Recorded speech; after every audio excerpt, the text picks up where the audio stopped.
Hello, good morning, Australia, or good evening, other parts of the world in the US, and some other of my friends that told me that they may be coming on to this live. Welcome to my Wednesday morning live on Facebook.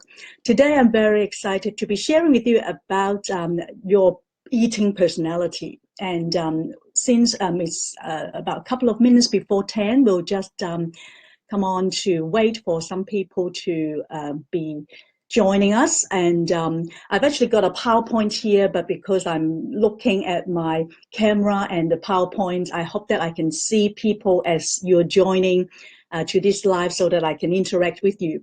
So what I'd like to do today is to share with you the different types of eating habits that you have. And then as I go, what I'd like to do is to encourage you to write in the comment, the various numbers that I will be indicating as the type of eater.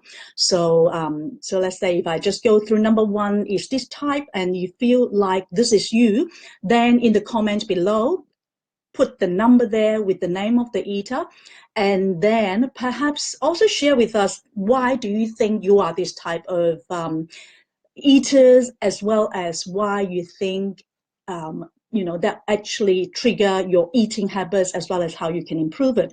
And as we go through this live, I'll be sharing a little bit about how you can actually be healthier in terms of changing your ways to change your wellness and weight as well. So thank you. I've seen some people who've just joined our live this morning, and now it's 10 o'clock, so I'll just get started. Well, as I mentioned, today's topic is your eating personality.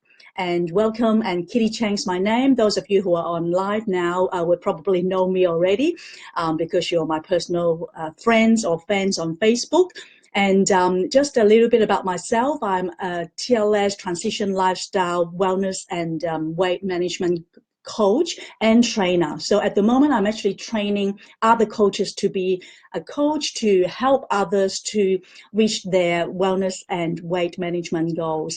Having said that, I always have the mindset that it's important for any of you who are going for your weight loss or weight management goals to really understand the point is that you yourself right now, right here, is good enough. You don't have to wait till you get to a certain numbers on the scale, the magical number, to be happy, to be beautiful, and to be precious. Having said that, because health is such an important thing in our life, is the most important asset, I always have this ethos that your first wealth is your health.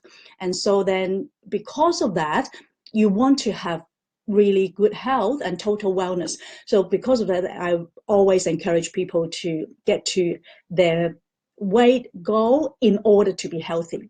So hello there, Leah, good to see you. Thank you for coming on, Lele. You are amazing as well, and I've seen that you've become a beauty advisor, and I'm very excited. And I hope that one day you can actually help me do my makeover using your Motives Cosmetics expertise as well. So thank you. All right, so let's get started. So what is your eating personality? Now, do you believe that once you reach a certain size or weight that you'll be happy? Well, I often hear a lot of my friends or my clients say to themselves or to me, well, I'll be happy when I reach, quote unquote, certain numbers of kilos or pounds or whatever it is. Have you talked to yourself or other people about that? Like, oh, if I reach these numbers, then I'll be happy. Well, when you say that, one of two outcomes can occur. Number one is that you never reach that goal, or that if you don't reach that goal, you'll be so disappointed and upset and, feeling as if you have failed yourself or others. So that's the first outcome that can happen. Hey there, and Sandra, lovely to have you join us. And the other thing is that if you reach that magical number or that weight that you've been always dreaming about, you may realize after a little while that it has really nothing to do with happiness. As I mentioned in the beginning, as I introduced this call, your happiness has nothing to do with your weight. However, because health is so important, I always advocate your health is your wealth. That's why when I help people with their wellness and weight goal is to do with helping them to be healthier, fitter, and have more energy, and feeling better, meaning you have more vitality in life. So that is why it's more important for you to look at that as your focus rather than, the magical number on the scale.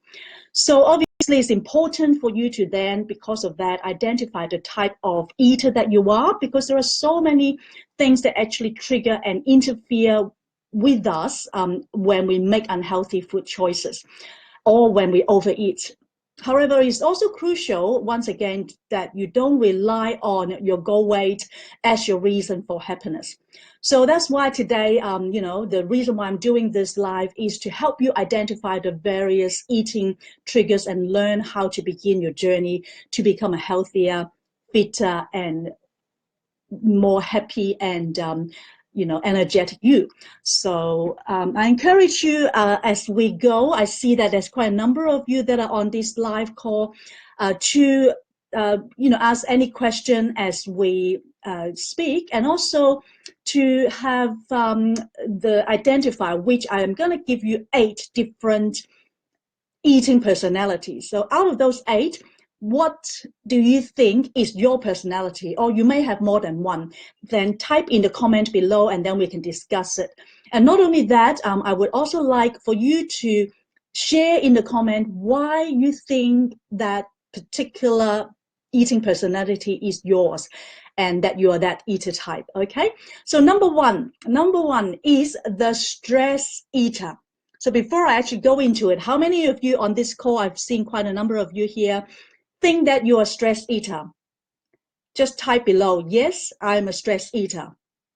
Anyone? Hello, Esther, good to see you.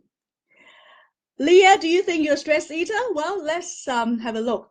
Well, a stress eater is someone who actually eats to relieve or avoid uncomfortable feelings. So let's say when you're stressed, you're feeling like, oh, your workload is too much and you've got too many things on your to-do list. You use food as a way to help you to relieve that stress and to lift your mood, to help you become happier. And then there is also a correlation and connection between your mood and the food and weight management as well. So when we're stressed, the hormones that we release in our body or unleash and the effects of the high fat, the sugary, and the comfort foods will push people around, overeating. And because of that, research has been shown that there is a link between weight gain to stress. And, we, with TLS Transition Lifestyle System, the system that I use to coach my client, we talk about 5 factors. And one of the most important ones is stress. Stress, in effect, is something that a lot of us don't think about in terms of, the connection with weight management. However, it's really important because the hormones that our body releases and unleash will affect our weight management. And so because of that, many research has about a lot of people, statistics and researches have been done to talk about that. So basically, in a nutshell, in the short term, stress can shut down our appetite and or improve our motivation to actually eat more. So one or the other. So in terms of weight management, there will be people that will lose a lot of weight when they are stressed, or there will be people who gain a lot of weight when they are stressed, so one or the other. So as a result, the adrenal glands pump out the hormone, which is the adrenaline, and it basically will help trigger the body's fight or flight responses, and so release the hormone cortisol. Cortisol is the stress hormone that our brain will release that, and because the cortisol is a way for us to want to be comforted through eating, it will also, cause us to improve or increase our appetite. So then once, a stressful episode is over, then cortisol levels should fall down, then it's okay. But if we have a long-term stressful situation or when we constantly live under stress, then our weight gain will continue. So see how you're doing. Any one of you can relate to that. So the second eating personality is what we call the emotional eater. Now, out of the 8 personality type that I've shared with my clients, this is by far the most common out of those that are overweight or obese. The emotional eater are the ones that they eat whenever they feel a strong emotion of any kind, not just when they're stressed, like the stress eater, but when they're happy, when they're overjoyed, when they're excited, when they have something to celebrate. You know how in a lot of cultures we like to gather around in social setting when we want to celebrate something, whether it's a birthday, whether it's, wedding anniversary or an achievement achieved, we like to gather and eat. And when we eat a lot as well. So that is the type of emotional eating for the positive emotions. And obviously there's another side of the coin, which is emotional eating for negative emotions. Things like sadness, anger, boredom, loneliness, or frustration. So all of these negative emotions also cause us to want to eat as a result of us wanting food as a comfort. So that's why we always have this term, the comfort food. Comfort food is the type of food that the emotional eater likes to reach out to. When you feel like being comforted, when you have negative emotions or feelings, then you reach out to food, and hence you are an emotional eater. So in other words, emotional eating is using food to make yourself feel better or to help you celebrate positive emotions, to satisfy an emotional need.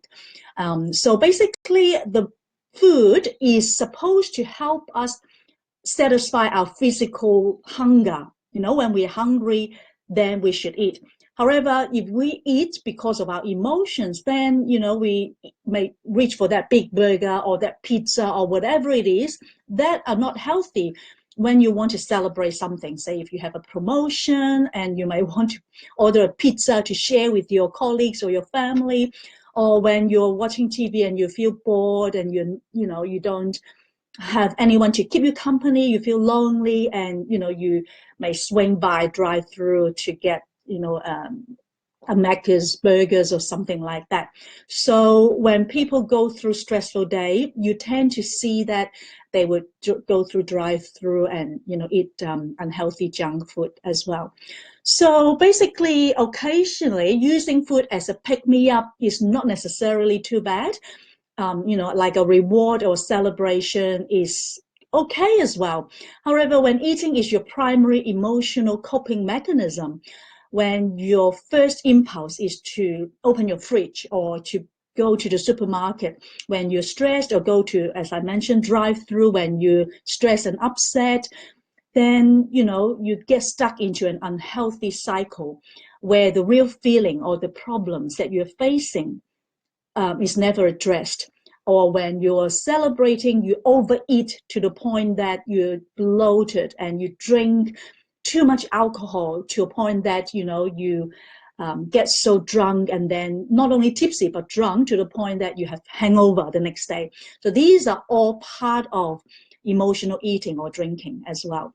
So how many of you can relate to that? And as I mentioned, out of so many of my personal clients that I've worked with or in a group setting, emotional eating as a personality type is one out of the 8 most common. All right, so then number 3 is also understanding that you can be an unconscious eater. What is that? An unconscious eater is the type of eater that eats while doing other things, like, when you're watching TV, when you're reading, when you're watching YouTube videos, or socializing, even chatting with friends, and, your brain is distracted. You're doing other things, you're multitasking, but you've got foods in front of you or snacks or whatever it is, and then you just like munch, munch, munch.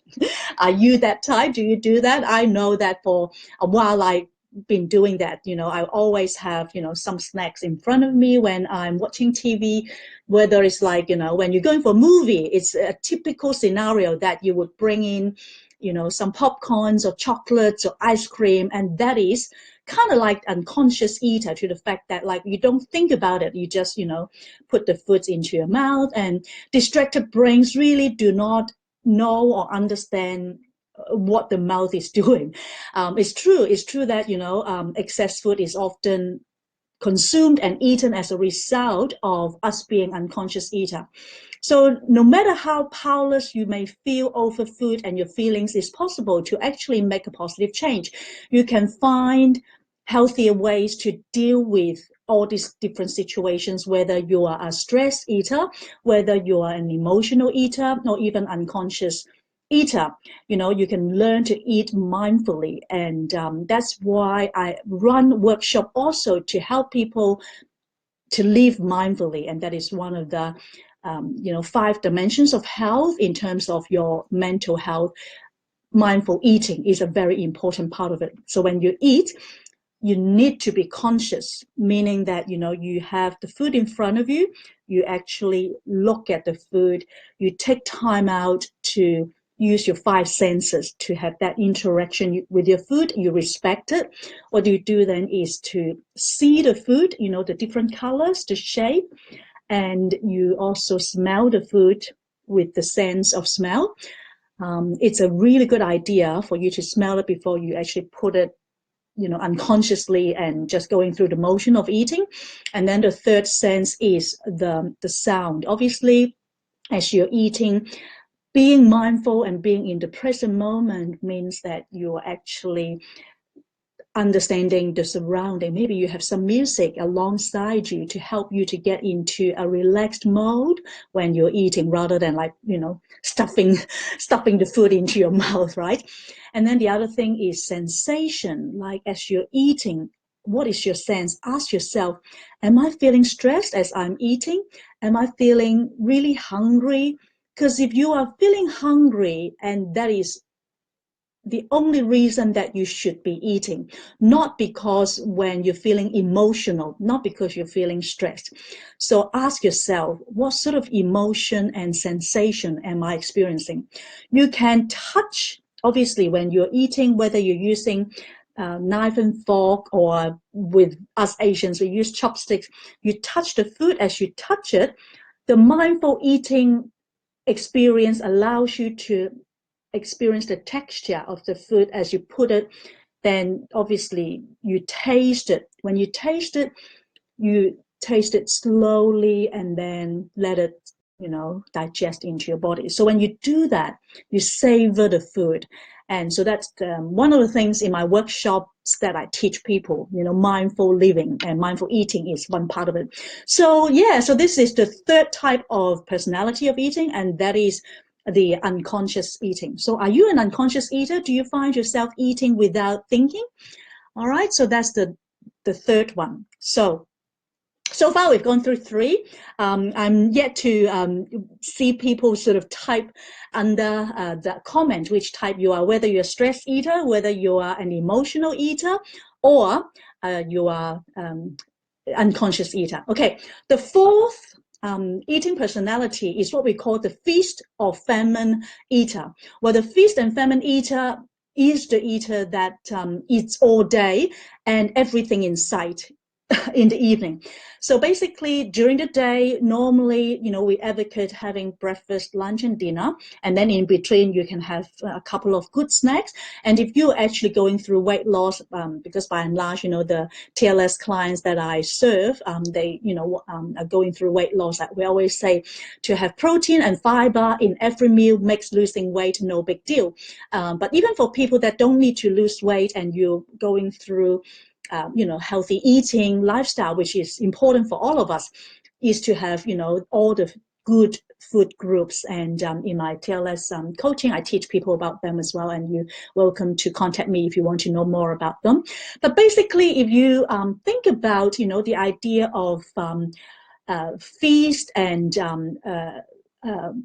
famine eater, and that is the type that, whenever you see food around, you don't even think about it, you will just take it. So that's sort of different from the distracted ones where you're unconscious. This one is conscious. You see food there, you take it. And that is, you can't really help it. It's almost like obsessive compulsive. You need to have food all the time, not only just breakfast, lunch, and dinner or snacks, but then, especially at the end of the night, in the evening, you always want to have food, before you go to sleep, and you need to always have food when you see them. So that is feast or famine, meaning that, when you're hungry, you eat. When you're full, you eat wherever you are, whenever it is. So that is really something to avoid.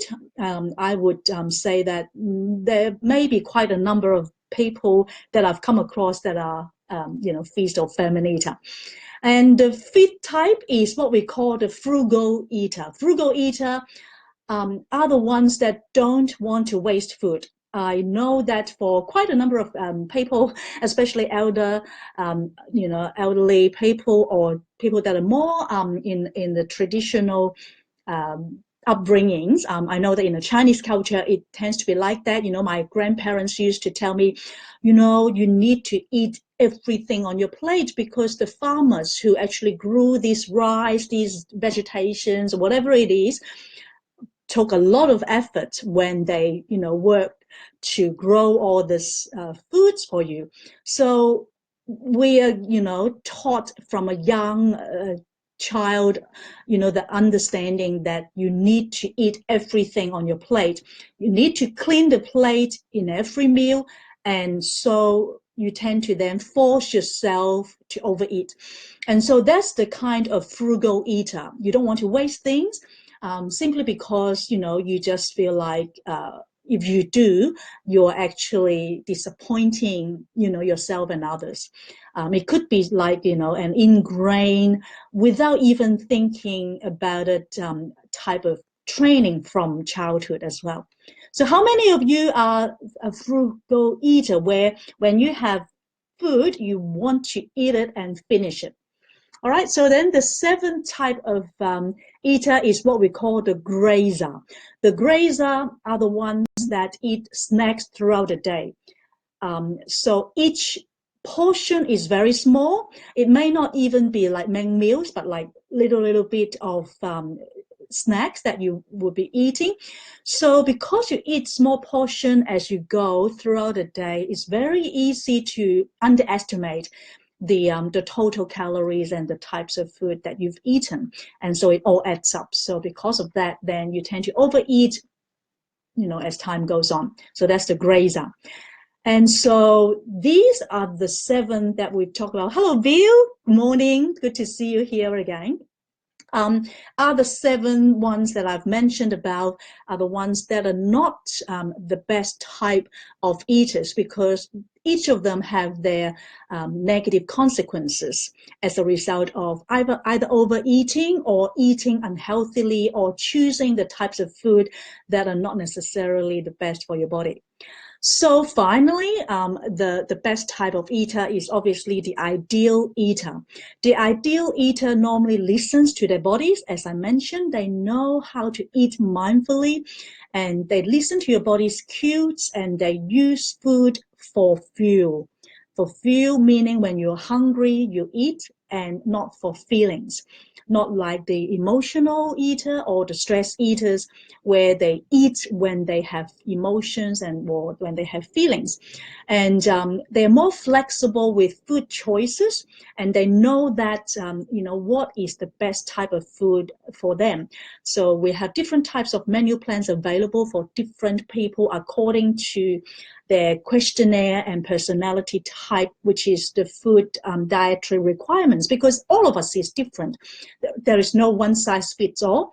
And so hence, when you're actually working through what types of food is most suitable for you, then you'll be able to be the ideal eater and eat according to your ideal menu plans. And obviously, the ideal eater exists only in the abstract. Not everyone will be able to be an ideal eater all the time, but that's something to be aiming for, so that you have an excellent psychology and relationship with food. So yeah, so this is basically just a little bit of a summary of the different types of foods, and I will write in my blog and post it up so that you guys can actually have a look at each one of them. But what I would like to really encourage you, for those of you who are watching now, and for those of you who are watching at a later stage after this live, is to perhaps, think about and consider which out of these 8 personality types of psychology of food or the eater type that you are. So to consider that, one of the best way is to write a journal. Writing journal is always good in terms of reaching your goals, whether it's for your health goal, your fitness goal, your weight management goals, or even for your business, your work, your study, your relationship. Journaling is very, very good. So in terms of, the behavior modification of journaling, keeping a journal can actually allow you to take responsibility for your food choices as well.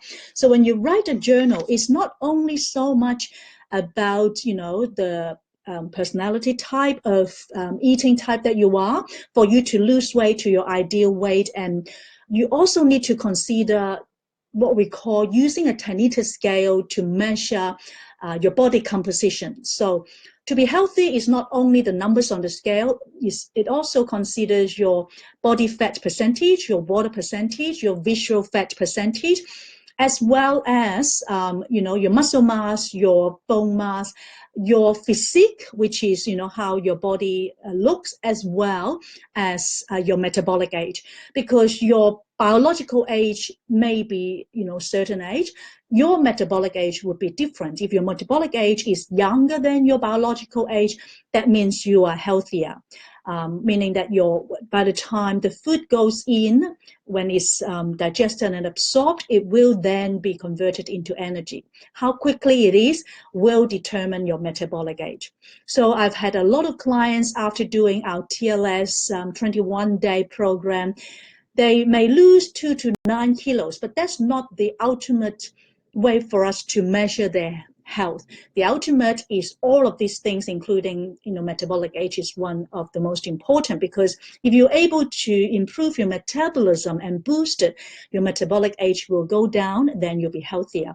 So all these eating personalities have a lot to do with your psychology with foods, your relationship with foods, as well as how food can fuel you and not, change the way that you behave. So on that note, think about it and write on your journal different things that I would recommend. Number one is to write down your main meals, what you're eating, whether you have protein and fiber, good carbohydrates, good fats, and you're having enough water. Generally, we say at least 8 glasses of water, 2 liters would be ideal. Obviously, the heavier you are, the more water you need, or the more exercise that you do, the more water that you need as well. And then number 3 is to write down the number of hours that you sleep.